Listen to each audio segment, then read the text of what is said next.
कर सकते हैं। मतलब केवल वेबसाइट में टाइप करना है तो एक बात हो गई, लेकिन कोई दूसरा नया फॉर्मेट है जो लोगों को समझने में आसान होगा।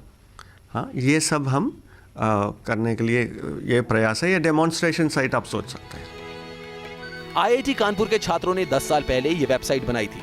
इसमें वेदों, उपनिषदों और गीता के बारे में विस्तार से जानकारी दी गई। कुछ महीनों पहले से इस वेबसाइट पर रजिस्ट्रेशन की बाढ़ सी आ गई है।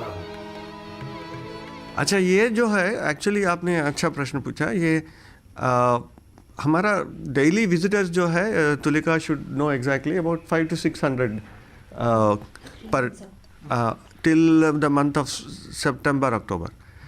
Then it looks like suddenly somebody has decided to put it in the WhatsApp ecosystem. तो WhatsApp में तो आप जानते हैं it's very easy to communicate with others. So it has gone viral, as they say. The शब्द जो है gone viral.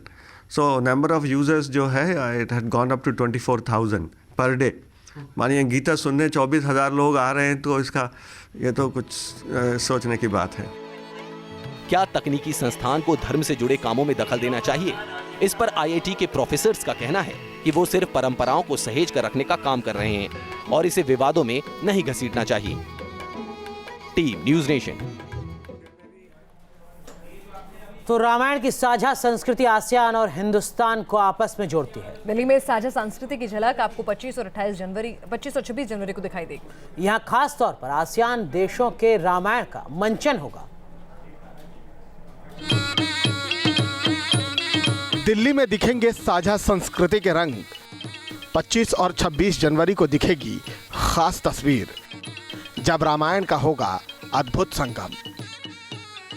वैसे तो रामलीला का मंचन खास तौर पर दशहरा के दौरान होता है, लेकिन इस बार गणतंत्र दिवस के मौके पर दिल्ली में रामलीलाओं की धूम मचने वाली है।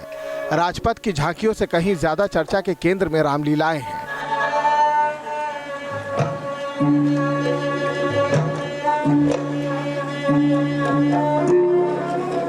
ये रामलीलाएं इसलिए भी खास हैं क्योंकि इस आयोजन में भारत ही नहीं बल्कि आसियान देशों के रामलीलाओं का अद्भुत संगम होने जा रहा है।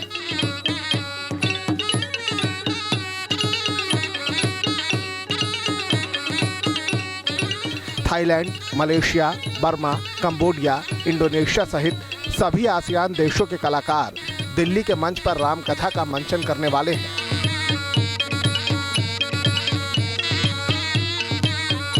रामायण एक, लेकिन अलग अलग देशों में अलग अलग नाम है रामायण।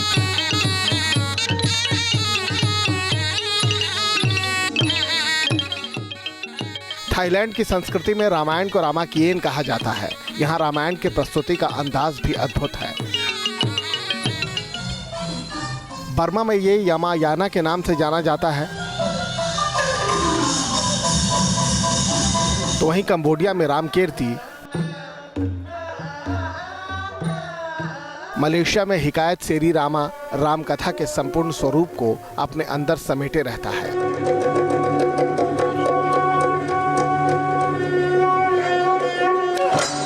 इंडोनेशिया में रामायण को काकाबिन रामायणा, तो वहीं फिलीपींस में महाराडिया लवाना के रूप में जाना जाता है। लाओस की बात करें तो लाओस का नाम भगवान राम के पुत्र लव के नाम से अस्तित्व में आता है। मैं समझता हूं कि जिस तरह से आसियान देशों की आप बात कर रहे हैं, उनको रामायण के पुल ने बहुत बढ़िया तरीके से जोड़ा है।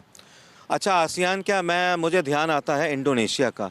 इंडोनेशिया में बिना रामायण के जो मुस्लिम समाज है उसकी कोई गतिविधि पूरी नहीं होती, चाहे शादी ब्याह हो या कोई और फंक्शन हो। इस तरह रामायण खास तौर पर आसियान देशों की बात करें तो जनमन, सभ्यता और संस्कृति के अभिन्न रूपों में रचा बसा नजर आता है।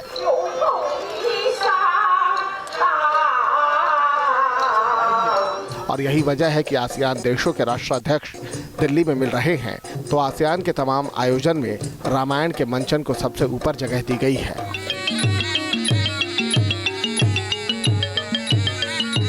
दिल्ली से मधुरेंद्र कुमार के साथ टीम न्यूज़ नेशन। और सबसे खास होती है इंडोनेशिया की रामायण। यहाँ रामायण मंचन की अलग अलग विधा हैं और क्या कुछ खास है इंडोनेशिया की रामायण में, कैसे बैले के अंदाज में रामायण मंचन होता है, देखिए हमारी इस अगली रिपोर्ट में।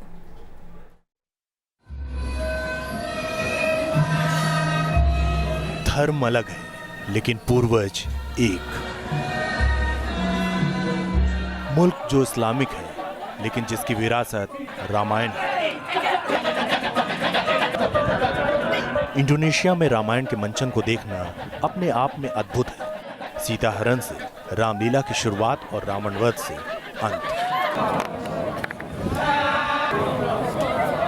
मनमोहक नृत्य और आग के बीच करतब। इंडोनेशिया के रामायण की बात ही अलग है।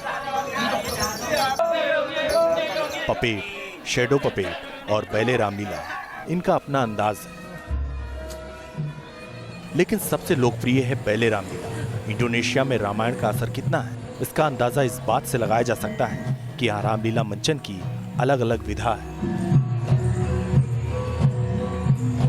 जावा में अलग, बाली में अलग। इंडोनेशिया में मुस्लिम बहुसंख्यक होने के बावजूद वहां रामलीला में बहुत गहरी आस्था है। यहाँ मुस्लिम राम को महान और रामायण को आदर्श ग्रंथ मानते हैं।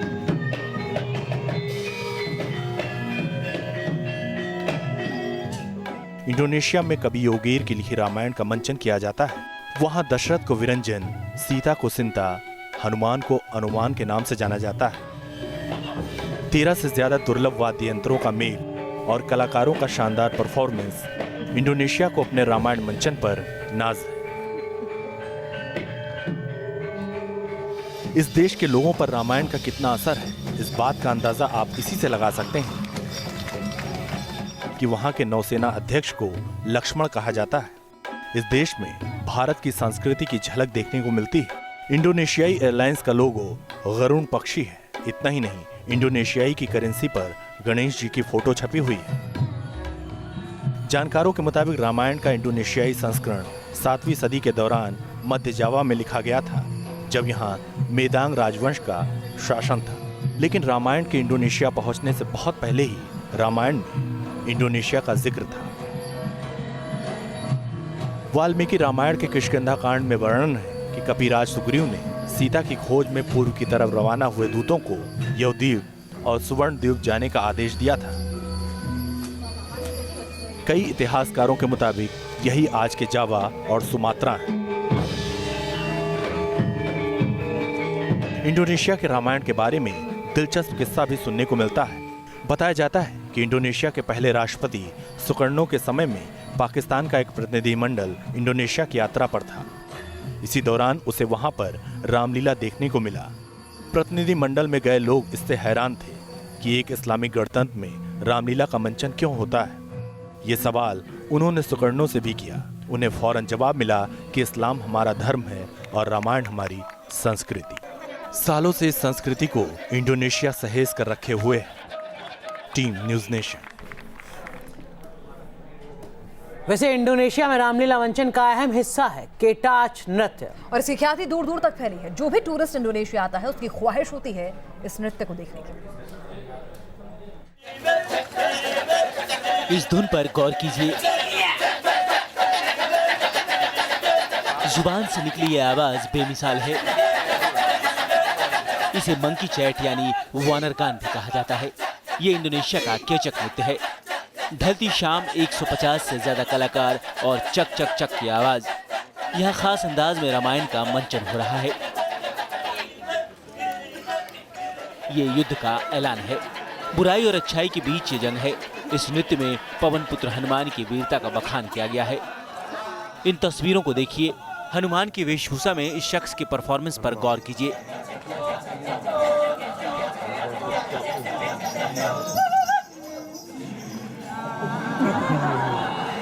रामायण जैसे ग्रंथ हैं जो भारत और आसियान देशों की विरासत को एक सूत्र में पिरोते हैं।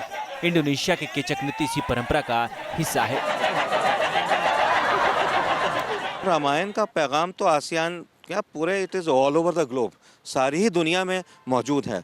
अब ये पूछना कैसे पहुंच गया और रामायण कैसे आसियान, आप आसियान की बात कर रहे हैं, रामायण चाइना में भी पढ़ी जाती है, रामायण कनाडा में भी पढ़ी जाती है, रामायण जो है आर्मेनिया में भी पढ़ी जाती है। आप कहाँ तक मुझसे पूछेंगे।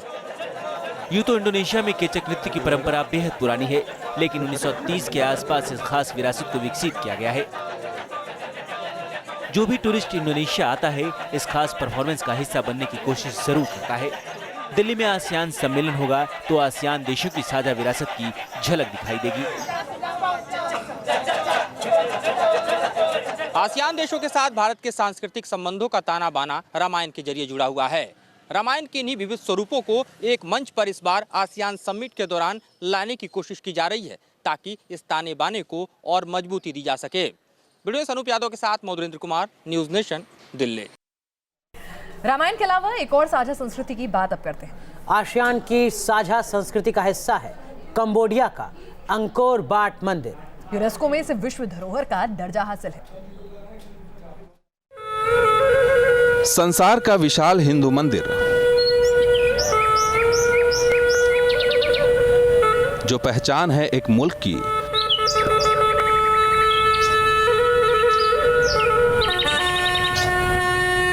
यह है कंबोडिया का अंकोर वाट मंदिर।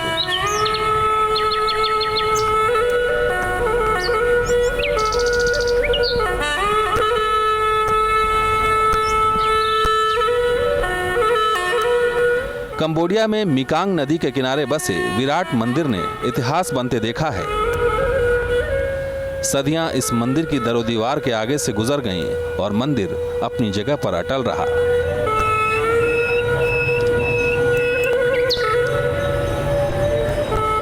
अपनी विशालता के चलते इस मंदिर को विश्व का सबसे बड़ा हिंदू मंदिर परिसर और सबसे बड़ा धार्मिक स्मारक होने का खिताब हासिल है। मिकांग नदी के किनारे सिमरीप शहर में 12वीं सदी में बना अंकोर वाट मंदिर विष्णु मंदिर है, जो संसार का सबसे बड़ा धार्मिक धाम है। यह मंदिर 8,20,000 वर्ग मीटर में फैला है। आस्था के इस केंद्र के सम्मान में इस मंदिर को 1983 से कंबोडिया के राष्ट्र ध्वज में भी स्थान दिया गया है। यह मंदिर मेरू पर्वत का भी प्रतीक है। इसकी दीवारों पर भारतीय धर्म ग्रंथों के प्रसंगों की कलाकृतियां उकेरी गई हैं। 800 साल पहले का ये आर्किटेक्ट आज भी बेजोड़ है।